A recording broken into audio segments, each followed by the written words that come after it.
What's happening now is unprecedented in Earth's history. The world is racing to extinction. We're set to lose about half the species on the planet by the end of the century. So says documentary filmmaker Luis Sahoyos. We're set to lose all the coral reefs. Sahoyos believes the perils we face will ultimately swallow us. We're losing plankton at the rate of, some people say, 1% a year. Plankton's the base of the food chain, and it's also responsible for 2 out of every 3 breaths you take. Plankton generates more oxygen than all the land plants in all the world. His team of documentary filmmakers is in the waters, the jungles, even undercover, racing with extinction. We're the meteor.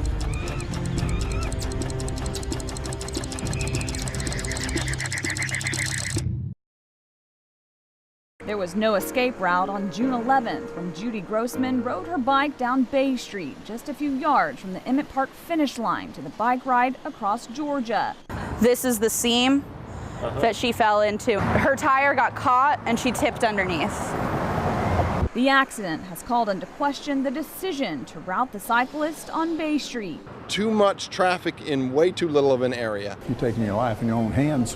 And Mayor DeLoach has taken the lead in fueling discussions as to how traffic might be calmed on the corridor where industry and tourists meet, with sometimes disastrous consequences. Because we have trucks like this going past us. No other city would stand for this being in their historic downtown. With a reminder of why we prepare.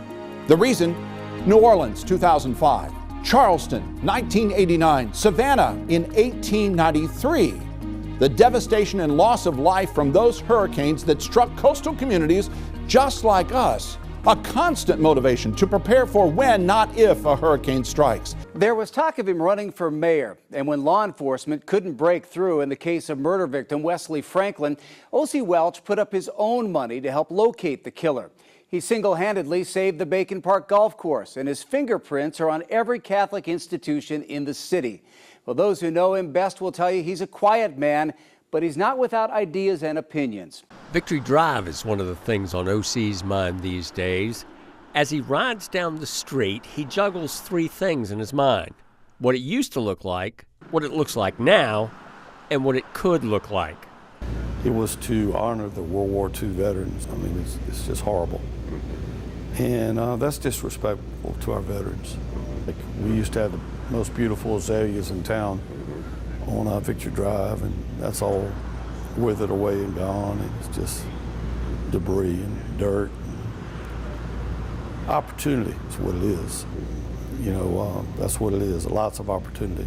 When the Savannah Civic Center was built in 1974, it was the right place at the right time, poised on the western edge of the downtown area 4 years before SCAD came into being.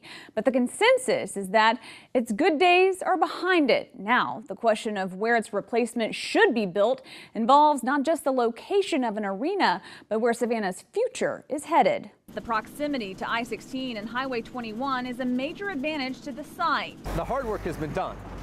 Private activity is happening on the western side of downtown. Development is coming this way. We see this as expediting that growth. Bell notes that much of the funding is already in place. Voters have approved about $145 million in SPLOST funding. That funding has been approved already. We have that funding in place.